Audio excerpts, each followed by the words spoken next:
Après Douala du 12 au 14 novembre, Tchang du 16 au 17 novembre, voici le Festival international de mouvement, danse et performance à Yaoundé. De jeudi à dimanche, les habitants de la capitale politique seront édifiés lors d'importantes activités de réflexion orientées vers l'intention de vaincre les peurs et tenir le présent. Une édition spéciale inspirée par la pandémie de coronavirus. C'est un message à toute la jeunesse camerounaise, à toute la jeunesse d'ici et d'ailleurs, de continuer d'y croire et de vaincre des peurs quand on n'a pas la possibilité d'avoir du courage, parce que ces peurs-là, c'est ça qui nous fait avoir ce courage. Donc ça a raison d'exister, mais il faut batailler très dur pour réaliser ses rêves, pour continuer à y croire. 5 catégories de danse urbaine et contemporaine vont animer les soirées sous fond de compétition. Nous avions le pop-in, le crump, hip-hop, breakdance et expérimental. La performance pour moi est un mot d'expression. Je dis d'abord, c'est un mot d'expression. Parce que quand je performe, performer ça veut dire parler. Dire ce que l'on ressent.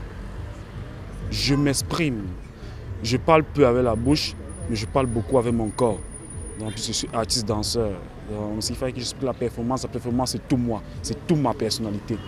Initié il y a 4 ans, le MODAPERF vise à exposer le rôle et la contribution des artistes, hommes de culture et intellectuels dans la construction du vivre ensemble, de la cohésion sociale et de la solidarité nationale. Tu dois dépasser ça à travers cet art-là.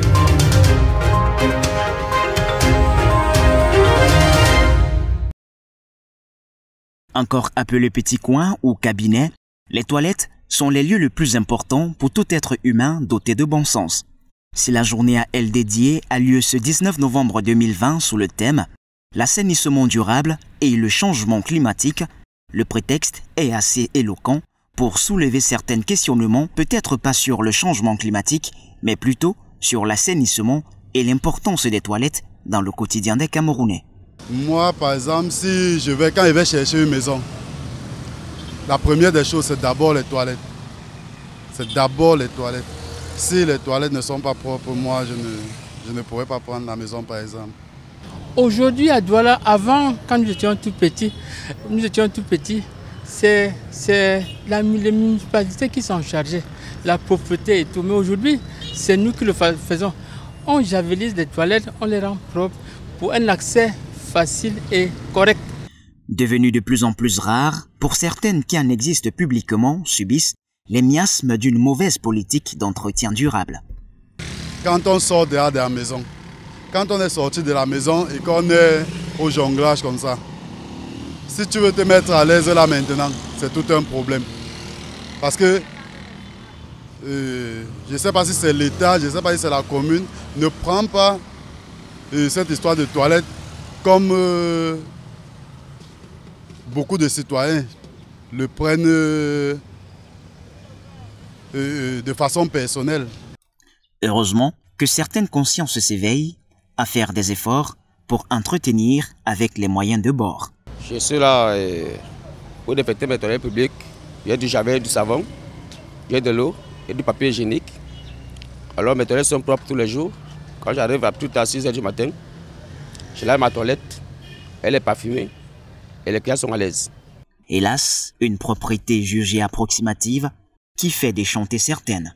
Les toilettes publiques sont très mal entretenues. Elles sont très mal entretenues. Quand j'ai déjà fait un tour, mais c'est dégueulasse. Donc, c'est pas entretenu comme une femme. Une femme ne peut pas se mettre à l'aise là-bas. Elle aura toujours peur d'être infectée après. Parce que nous sommes très vulnérables. Toutefois, l'entretien des toilettes va de la propreté de tout un chacun. Peu importe la fréquence, car il est question de santé publique. Cela dit, chacun devrait faire un effort pour se protéger des maladies et épargner les autres par ricochet, tout en observant de simples gestes qui concourent à l'assainissement des toilettes.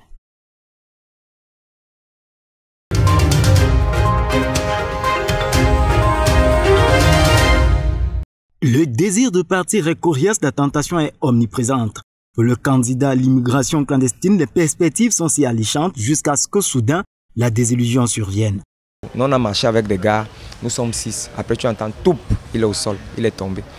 Le temps de le réanimer, Nous sommes en plein désert, il n'y a personne, il meurt. Et quand tu meurs, personne ne va te porter pour te ramener chez toi. On tire juste le sable, on te couvre, on met les pierres pour montrer à ceux qui viendront qu'il y a un corps. Pour lutter contre cette tendance, l'association des rapatriés de lutte contre l'immigration clandestine multiplie des séances de sensibilisation. Après les établissements scolaires, le cap est mis dans les agences de voyage. Les efforts, visiblement, portent des fruits. Je vais répondre par un cas où nous avons terminé une sensibilisation dans une école et quelques temps après, un élève nous a contacté pour nous dire « Grand frère, je voulais migrer régulièrement, mais après la sensibilisation que vous avez faite aujourd'hui, je pense que ce chemin n'est pas à conseiller. » Une sensibilisation pouvant en cacher une autre, c'était le lieu de se pencher sur celle relative à des précautions contre le Covid-19. Les terminaux de départ et d'arrivée des agences de voyage sont de ce fait propices. Le virus a été découvert en Chine, s'est retrouvé dans plusieurs autres pays. Le moyen, c'était quoi? Le transport. Vous voyez, nous, en tant qu'acteurs du monde du transport, nous devons être informés, nous devons aussi être sensibilisés de comment est-ce qu'on devrait se comporter pour cette maladie. Des gels et autres masques qui ont été distribués. Bon à savoir, c'est une initiative de l'Organisation internationale de la migration.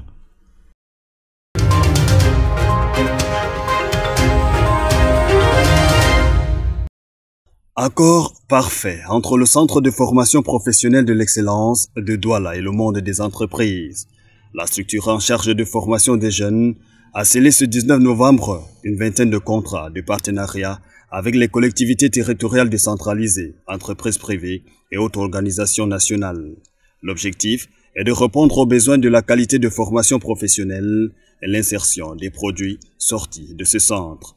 Parmi les multiples secteurs sollicités par les responsables pour accompagner le CFPE, l'énergie renouvelable, les unités d'assemblage des bus installés au Cameroun, restauration, chaudronnerie, management et la soudure, entre autres. En gros, le partenariat se veut gagnant-gagnant. Notre activité est liée au circuit économique et nos produits que nous formons ici doivent s'insérer dans le monde productif. Voilà ce que nous gagnons d'abord en premier lieu, c'est-à-dire nos apprenants qui sortent d'ici n'auront pas beaucoup de problèmes pour trouver des stages professionnels et pour être insérés dans les entreprises. Voilà en gros ce que nous gagnons. Mais d'autres nous accompagnent aussi dans le renforcement des capacités de nos formateurs parce que dans la formation professionnelle, on parle de partenariat public-privé. Nous faisons avec le privé parce que c'est eux qui savent ce qu'ils veulent et nous mettons à leur disposition des ressources humaines qu'il faut. Pour conduire l'aboutissement de ces conventions, le premier adjoint au maire de la ville de Douala, en posture d'invité privilégié, l'élu local, a réaffirmé l'engagement de son institution à œuvrer pour l'épanouissement des jeunes. La population de notre ville est jeune à plus de 70%. Et ce sont les jeunes qui doivent pouvoir investir leur capital vital dans la production de capital économique. Donc une politique rationnelle devait forcément mettre le jeune au centre de la politique. C'est la vision de la communauté urbaine de Douala. L'exposé du doyen a quant à lui creusé l'écart entre le nombre sans cesse croissant des diplômés et la sempiternelle question de l'employabilité, d'où l'urgence de se tourner davantage vers des formations professionnelles, clés de voûte pour sortir du sous-développement. Inauguré en 2016, le CFPE, âgé de 4 ans aujourd'hui, semble résolument entamer sa marche vers l'excellence.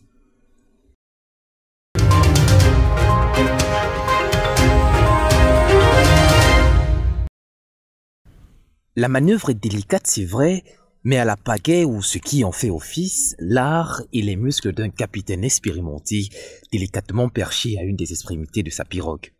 Le virage, exécuté avec maestria, lui arrache d'ailleurs un sourire de satisfaction. Mais plus que l'embarcation, c'est bien la cargaison qui rend ce voyage si précieux. Tantôt fin ou à gros grains, il en sort des pelles à la fois, oui, on peine à le croire, mais c'est bien du sable tapis dans les profondeurs de la Sanaga. Mais encore plus surprenant, la technique de forage, ici d'une autre époque. C'est à la nage que Martin rejoint cette carrière sablonneuse sous-marine, uniquement armé de son seau. Mais quelque spectaculaires et courageux que soient ces plongeons périlleux, ils n'égalent pas les machines d'en face, infatigables et bien plus productives.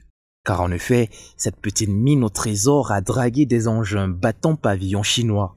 Ce nouveau venu a laissé beaucoup de pirogues autochtones sur la rive. Quand on va tous partir, parce qu'on était ici à plus de 50, beaucoup sont partis à cause de ces venues des machines qui a bouleversé tous les prix du sable. Donc on n'a plus de stabilité maintenant, on vit comme ça là. Mais pour Martin, c'est le travail d'une vie. Même si une reconversion dans un autre secteur est envisagée, en attendant, il faut survivre. Cela signifie continuer à ramer, fût-ce contre vents et marées.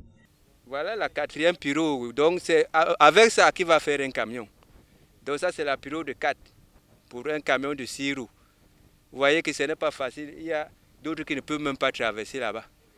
Et pendant ce temps, notre temps même d'exploitation n'est pas encore bien arrivé parce qu'il faut que l'eau descende encore. Quand ça descend, on a quelques îles de sable là où on peut se placer pour puiser le sable. Mais maintenant, voilà les drags partout. De l'autre côté, ce côté, dans bientôt même aider sera en pénurie d'ici 10 ans parce qu'ils vont tirer tous les îles de sable là. Il n'y aura plus le sable ici. Un camion chargé, c'est le pain du jour trouvé, de quoi tenir jusqu'à demain, avant la prochaine immersion, peut-être la dernière.